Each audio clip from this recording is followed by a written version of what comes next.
Hello friends, आपका स्वागत है हमारे YouTube channel RSS coaching centre में। दोस्तों, मैं आपको हिंदी के बारे में बताने जा रहा हूँ। हिंदी में हमारा चैप्टर है वर्णमाला। वर्णमाला में वर्ण देखो, हिंदी में हमारे वर्णों की संख्या कितनी होती है? 52। 52 के अनुसार होती है लेखन के आधार पर। लेखन के आधार पर कितनी होती है वर्णों की संख्या?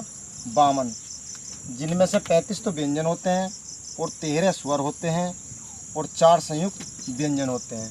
4 संयुक्त व्यंजन ये रहे: क्षत्रिय, त्रिशूल, ज्ञानी और श्रेय। ये हलंत वाले कैसे और से मिलकर बना होता है। ये हलंत वाले तैसे और रे से मिलकर बना होता है। ये हलंत वाले जैसे और अणे से मिलकर बना हुआ होता है। ये हलंत वाले से और रे से मिलकर बना हुआ होता है। अब आया उच्चारण के आधार पर। उच्चारण के आधार पर वर्णों की संख्या हो गई 45, जिसमें से 35 व्यंजन होते हैं और 10 स्वर होते हैं।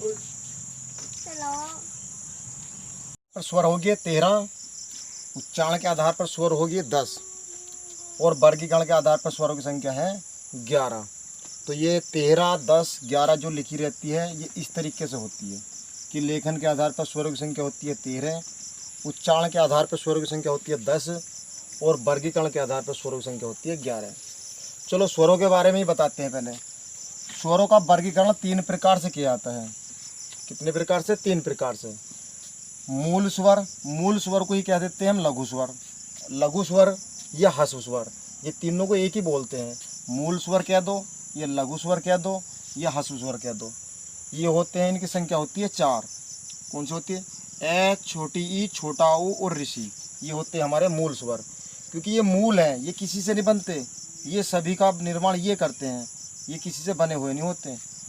नंबर 2 पे आ गया संधि स्वर। संधि स्वर को हमने 2 भागों में बांट लिया है, दीर्घ स्वर और संयुक्त स्वर।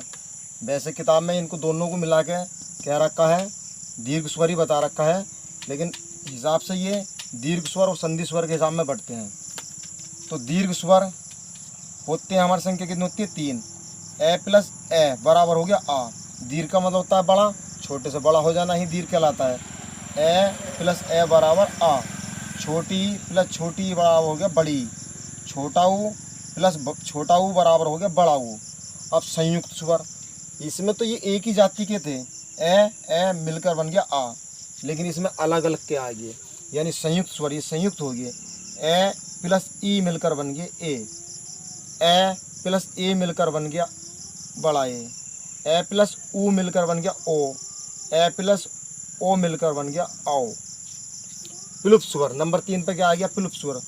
विलुप्त स्वर का प्रयोग नाट्य, संवाद या किसी को आवाज़ देने पे होता है। जैसे बोलने लगा राम, तो राम में आ बहुत देर लो बोला जाएगा। या कहने लगा ओम, तो ओम काफ़ी देर लो बोला जाएगा। तो इसलिए विलुप्त स्वर का प्रयोग करा जाता है जहाँ खींच के आवाज़ बोली जाती है, जहाँ आवाज़ खींच के बोली जाती है वहाँ विलुप्त स्वर का प्रयोग किया जाता है। तो समझ में आई बात? लेखन के आधार पर स्वर हो गए 13, उच्चारण के आधार पर स्वर हो गए 10 और वर्गीकरण के आधार पर स्वरों संख्या 11। स्वरों का वर्गीकरण 3 प्रकार से किया जाता है। नंबर 1 मूल स्वर, नंबर 2 संधि स्वर, नंबर 3 विलुप्त स्वर। संधि स्वरों को 2 भागों में बांट लिया गया है, दीर्घ स्वर और संयुक्त स्वर। तो मूल स्वरों की संख्या कितनी होगी? 4 और दीर्घ की होगी 3 और संयुक्त की होगी 4। तो 4 और 4 8 और 3 11। तो कितना हो गया वर्गीकरण के आधार पर स्वरों की संख्या? 11। तो दोस्तों, आज का वीडियो स्वरों पर ही ख़त्म। अब अगले वीडियो में हम व्यंजनों के बारे में बताएंगे।